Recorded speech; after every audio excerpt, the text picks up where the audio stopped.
네, 라이프 매거진 참 좋은 하루에서 처음으로 선보이는 코너입니다. 내가 갖고 있는 보험을 살펴보고 본격적으로 점검해보는 시간, 바로 보험 Q&A 시간인데요. 자, 앞으로 보험에 대한 알찬 정보 드리기 위해서 노력할 테니까요. 많은 관심과 시청 부탁드립니다. 자, 보험 Q&A 첫 번째 시간은요. 류영석 우정 전문가와 함께 하겠습니다. 안녕하세요. 안녕하세요.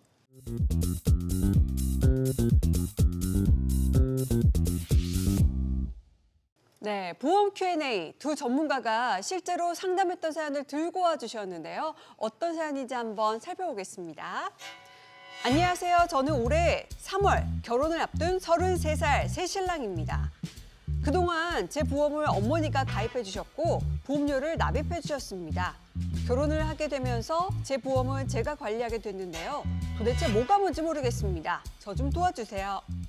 네, 보험을 그동안 부모님이 관리를 해주다가 물려받은 케이스인데요. 이런 경우 꽤 있을 것 같아요. 네, 상담을 하다 보면 20, 30대 청년분들한테 많이 볼 수가 있습니다.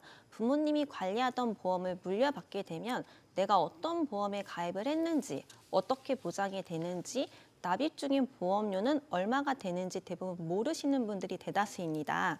이렇게 상담을 받으시면서 내가 가입한 보험이 무엇인지, 어떤 보장인지 알아가실 수 있습니다. 네, 그렇군요. 자, 사연의 주인공은 어떤 보험에 가입이 되어 있었을까요? 네, 가입 내역을 보면 총 3건의 보험이 가입되어 있었습니다. 먼저 17살 때 가입한 유니버셜 종신보험 1건, 20살에 가입한 종신보험 1건, 마지막으로 22살에 가입한 CI 보험이 있었고요. 3건 모두 20년 납입 상품으로 현재 기준으로 보면 납입 기간이 각각 4년, 7년, 9년 정도 남아있는 상황이었습니다. 즉 보험료는 이미 상당 기간 납입한 상태였습니다. 예, 부모님이 아주 사회생활을 시작하는 초년부터 아주 탄탄하게 잘 준비를 해주신 것 같은데 각 보험에 대한 설명도 좀 해주시죠. 네, 먼저 4년 뒤 납입이 끝나는 유니버설 종신보험부터 살펴보도록 하겠습니다. 유니버설 종신보험은 해약 환급금의 일부를 중도 인출하거나 상황에 따라서 추가 납입도 가능한 종신보험입니다. 즉 유연하게 관리할 수 있는 사망보험금이라고 이해를 하시면 됩니다. 이 보험의 보장 내역을 보면 사망보험금 1억 원, 암 진단비 3천만 원, 뇌출혈 진단비 2천만 원, 그리고 마지막으로 급성 심근경색 진단비 2천만 원이 구성되어 있었습니다. 그리고 7년 후 납입이 종료되는 종합보험을 설명드릴 건데요. 이 부분은 조금 집중해 주셔야 합니다. 이 보험의 핵심 보장은 실손보험과 함께 암, 뇌졸중, 급성 심근경색 진단비가 각 2천만 원씩 함께 구성되어 있습니다. 특히 주목해야 할 점은 실손 보장과 일반적인 특약이 결합된 종합보험이라는 점인데요.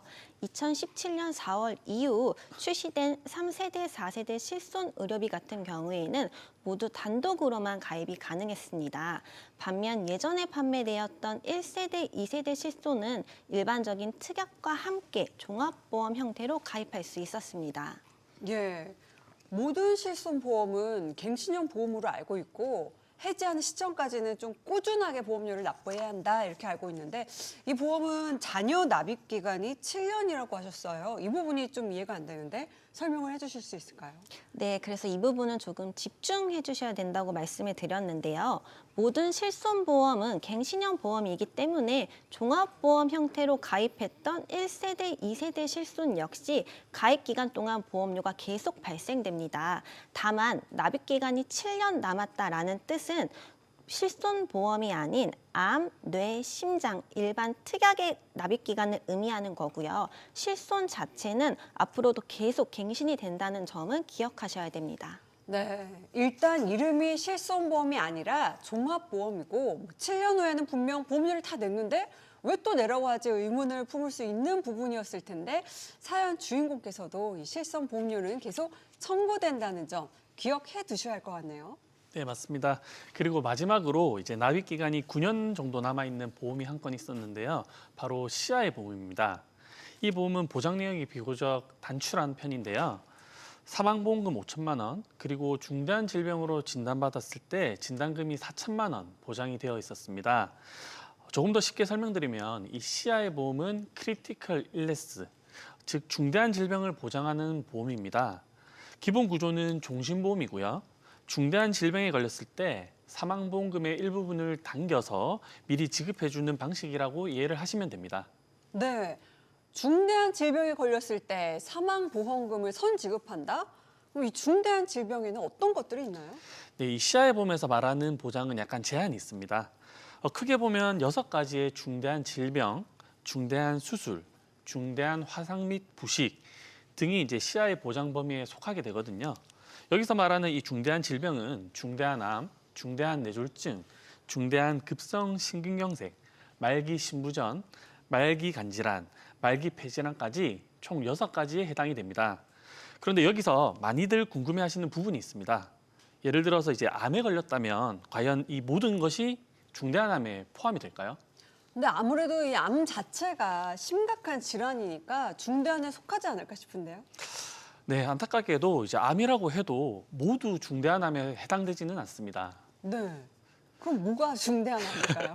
네, 이 사례자가 가입한 이 보험의 약관을 예. 한번 살펴보도록 하겠습니다. 이 약관에서 말하는 중대한 암이란 진행성이며 성장이 조절되지 않고 정상 조직과 주변 조직으로 전이 침륜되어 정상 조직과 주변 조직을 파괴하는 특징을 가진 악성 신생암을 의미한다고 되어 있습니다. 네, 여기까지 들으면 굉장히 이제 내용이 어려울 수가 있는데요. 중요한 포인트가 하나 있습니다. 바로 이제 암이 발생한 뒤에 이제 피부층을 얼마나 깊이 이제 침륜을 했느냐이거든요. 그래서 이 약관에서는 암의 피부 침륜 깊이가 1.5mm 이하일 경우에 보장에서 제한된다는 문구가 있습니다. 즉 암으로 진단을 받았다고 해서 무조건 보험금이 나오는 것이 아니라 이제 암이 피부층이 얼마나 깊이 이제 뿌리 내렸냐에 따라서 중대한 여부의 판단이 되고 보험금 지급 여부가 결정된다라고 이해를 하시면 될 것 같습니다. 네, 정말 보험금 지급 기준이 까다롭고 중대한이라는 단어 자체가 좀 추상적이어서 분쟁의 소지가 좀 많을 것 같거든요. 네, 맞습니다. 이 CI 보험이 처음 출시됐을 당시에는 사망했을 때는 사망보험금, 살아있을 때는 진단금이 지급된다는 보험이라고 해서 명품 보험이라고도 불리기도 했습니다. 그런데 이 시간이 지나면서 이 약관에 들어간 중대한이라는 문구가 그 약관상 보장하기 상당히 까다로운 조건이기 때문에 문제가 되기 시작했습니다. 이로 인해서 이제 보험금 지급을 둘러싼 논란과 분쟁이 적지 않게 발생하고 있습니다. 네, 오늘 사연 주인공도 이 부분을 꼭 인지하면 좋겠는데, 자, 그렇다면은 이 사연 주인공은 그래서 보장에는 문제가 없었나요? 문제가 있었습니다.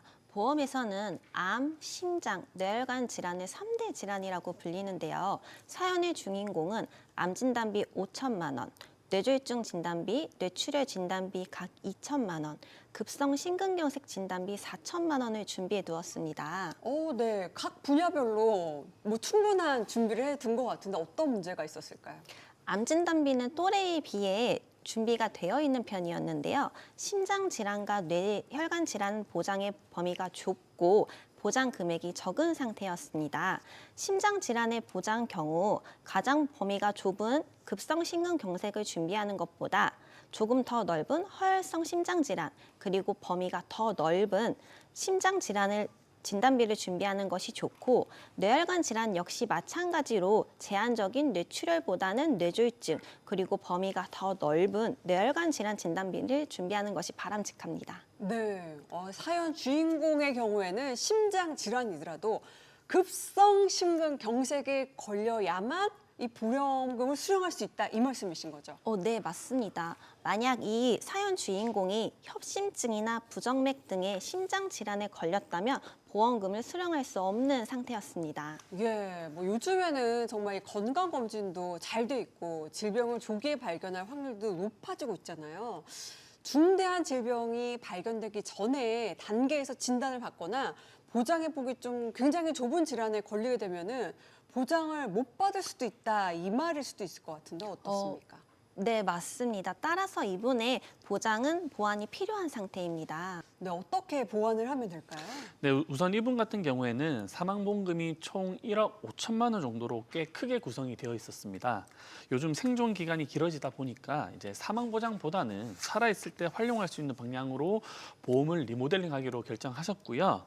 그래서 이제 선택한 방법이 사망보험금을 줄이는 이 감액이라는 방법입니다.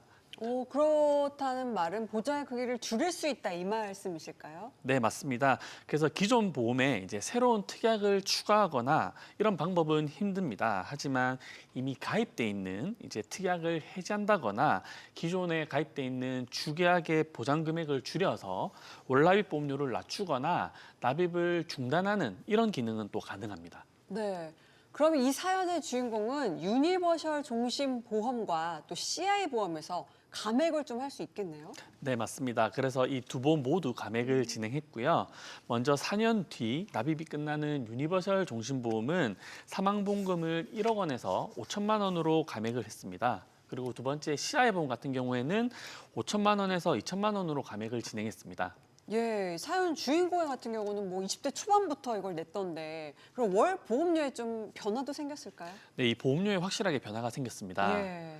감액 전에는 이 두 보험의 월 보험료가 24만 1,110원이었는데요. 감액 후에는 12만 9,548원으로 한 달에 약 11만 원 이상 부담이 줄었습니다. 거의 절반 가까이 확 줄은 건데 그러면 이 줄어든 보험료로 심장 질환과 뇌혈관 질환 보장이 좀 보완이 됐을까요? 네, 맞습니다. 보장 폭이 상당히 좁았던 심장 질환과 뇌혈관 질환을 보장했는데요.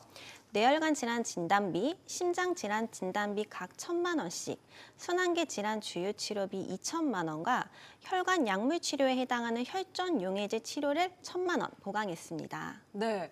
아니, 보장의 폭이 실은 넓으면 그만큼 이 보장받을 확률이 높아진다 이거 같은데 가입 금액을 좀 더 크게 보장을 하는 게 좋은 게 아닐까 싶긴 한데요. 네, 가입 금액이 클수록 좋지만 월 보험료 또한 비싸집니다. 보장의 폭이 넓어질수록 보상받을 수 있는 질병 코드가 많아지기 때문에 보험료는 상대적으로 비싸게 측정되는 구조입니다. 따라서 보장 범위가 넓은 심장 질환과 뇌혈관 질환 진단비를 구성할 땐 반복 보장이 가능한 치료비 특약을 함께 활용한다면 진단비의 한계를 효과적으로 보완하실 수 있습니다. 순환계 질환 주요 치료비 특약이 반복해서 좀 보장이 되는 걸까요? 네, 맞습니다. 진단비는 기본적으로 최초 1회만 보장이 가능합니다. 하지만 일부 치료비 특약의 경우 연간 1회 한도로 반복 보장이 가능합니다. 이 특약들을 적절히 활용한다면 단발성인 치료비의 한계를 효과적으로 충분히 보완하실 수 있습니다. 네. 자, 이 중복에 보장이 되는 이 치료비 특약을 활용을 해서 진단비 리스크를 좀 줄일 수 있다. 이런 꿀팁까지 오늘 배워갔습니다. 자, 보장받을 수 있는 좀 범위가 넓어졌으니까 사연의 주인공도 좀 만족을 했을 것 같은데요. 맞습니다. 이번 보험 리모델링을 통해서 굉장히 만족을 하셨습니다. 이분은 2023년 지방간 진단을 받고 약 1년 반 정도 약 복용을 하면서 건강에 대한 걱정이 커진 상황이었고요. 게다가 2025년 1월에 이제 아버지께서 급성심근경색으로 수술을 받으시면서 심장질환이나 뇌혈관 질환에 대한 보장을 꼭 준비해야겠다고 느끼셨다고 합니다. 그런 상황에서 마침 이 보험 리모델링을 받고요. 정말 천운이 닿았다라고 말씀을 하셨습니다. 네. 이 천운이 닿았다라는 사연 주인공의 심경이 정말 고스란히 전해지는 것 같습니다. 자, 사연 주인공처럼 보험을 점검해보고 또 보완하는 시간을 통해서 불필요한 보장은 없애고요. 또 필요한 보장을 강화하면서 위험에 대비해보면 어떨까 싶은 그런 생각이 들었습니다. 자, 다음 시간에는요. 보험 필수 보장 3대 질환에 대해서 이 보험 전문가가 실제로 상담했던 사례를 함께 들여다보면서 점검해보는 시간 가져보려고 하는데요. 자, 다음 시간에도 함께 해주시기 바라면서 오늘 나눈 이야기들은 전문가의 이 개인의 의견으로 선택과 책임은 시청자 본인의 몫이라는 거 기억해 주시면 좋겠습니다.